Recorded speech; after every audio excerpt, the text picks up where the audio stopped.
Ele era o número 1 de um jogo de realidade virtual chamado Arena, e tinha até recebido propostas milionárias de empresas para trabalhar como pro player. Mas sendo de família rica, ele não tinha que se preocupar com o dinheiro. E tá enjoado e já sei o que fazer no game, ele exclui seu personagem com todos os itens e dedica-se aos negócios da família. Mas o que ele não esperava é que a empresa dessa família fosse a falência. Então ele descobrirá a ponta do iceberg da falência súbita da empresa de sua família. E com a dica de que com o jogo poderia ganhar dinheiro para pagar as dívidas, ele vai tentar reerguer os negócios da família. E então, será que ele voltará a ser o número 1 novamente? Antes de começarmos essa história, para você que é novo no canal, fazemos resumos e recomendações de mangás e manhwas de vários estilos e gêneros. E se quiser continuar recebendo nosso conteúdo novo, se inscreva e dê seu like que também é muito importante. Na história começamos com o protagonista vencendo um dos mobs mais difíceis do jogo e fazendo monólogos do que faria a seguir. Ele já era considerado o player mais forte do jogo, tanto em PvE e PvP, considerado meta a ser seguido. Seus itens valiam mais de milhões na moeda real, e mesmo quando uma equipe de televisão veio lhe oferecendo um salário de 1 bilhão de wons, convertendo para nosso real dá cerca de 5 milhões de reais.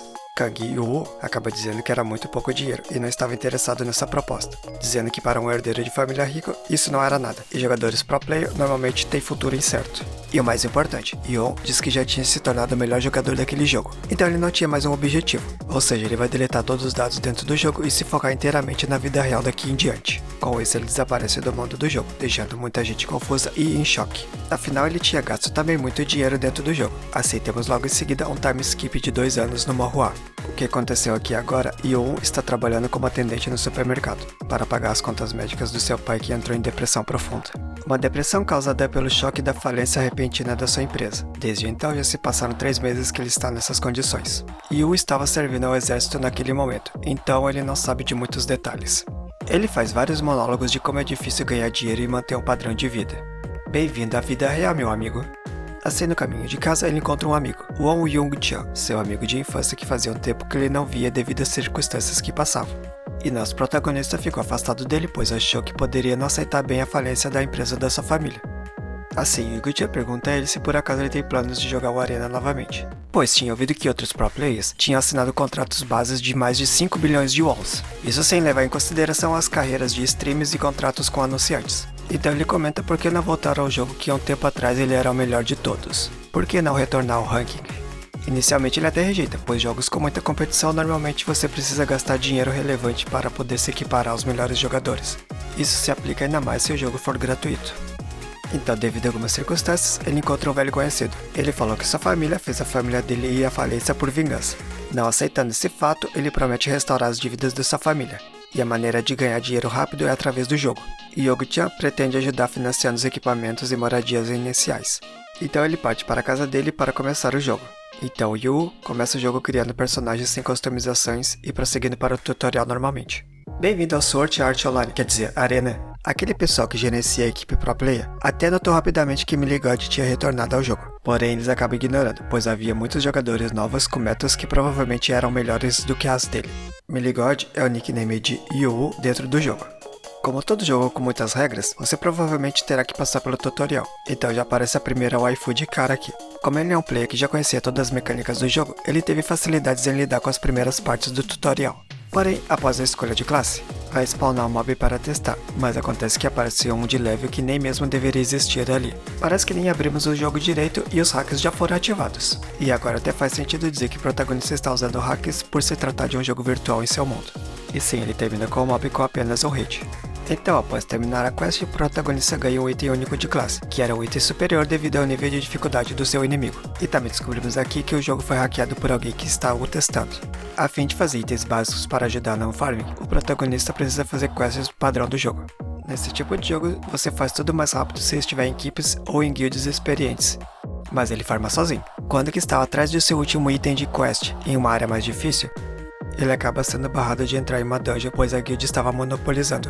Para conseguir entrar, ele desafia o guarda. Então o jogo tem sistema padrão de duelo como normalmente. Mas no Arena existe um método de customização de regras para duelo, como por exemplo a aposta de itens e até mesmo a exclusão total de personagem. Particularmente nunca vi um MMO com uma customização assim, mas achei bem interessante. Assim, Yu faz uma customização de duelo para o perdedor entregar todos os seus itens e terá o personagem deletado, pois ele sabia que eram poucos players que aceitam esse tipo de aposta em duelos. Além do mais, esse poderia ser um jogador caçador, mercenário, smurf, seja lá como chama o jogador de nível alto, que se passa por um player fraco iniciante para caçar jogadores intermediários desavisados.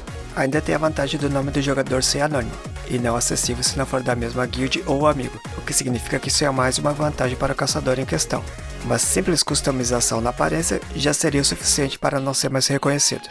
Nosso protagonista tenta convencer seu adversário que sim, esse tipo de cara, até porque se perder também poderá ser ruim, mas vai ser altamente lucrativo se ganhar.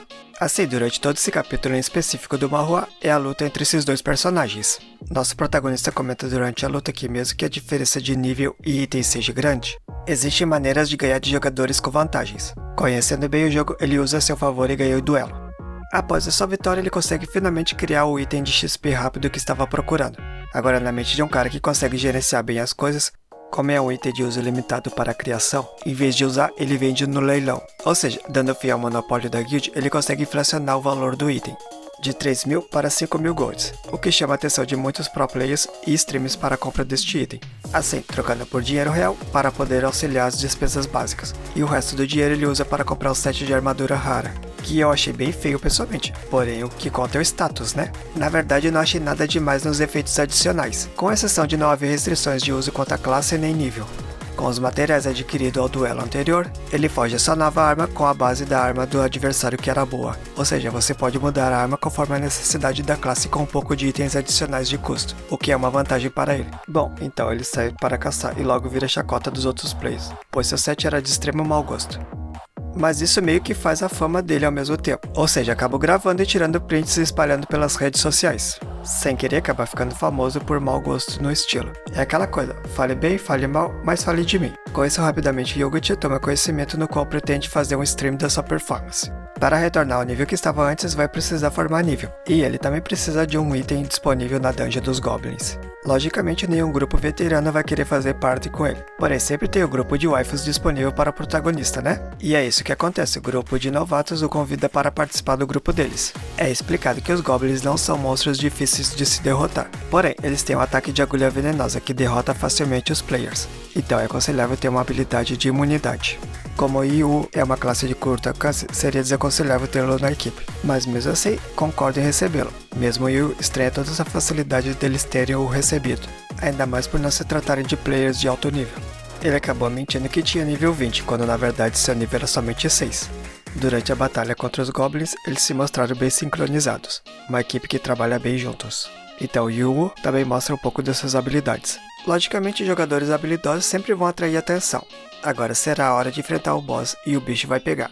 Mas esse já é o final do capítulo 10. Comente aqui caso você curtiu, está lendo ou pretende ler, ou se você quer que eu traga mais. Para você que é novo e curtiu o conteúdo, inscreva-se no canal para continuar recebendo mais conteúdo de mangás e manhwas. E também faço lives de leitura no site Roxinho, Michael Ribeiro. Antes de sair, observe o que é mais redondo, minha cabeça ou o ovo.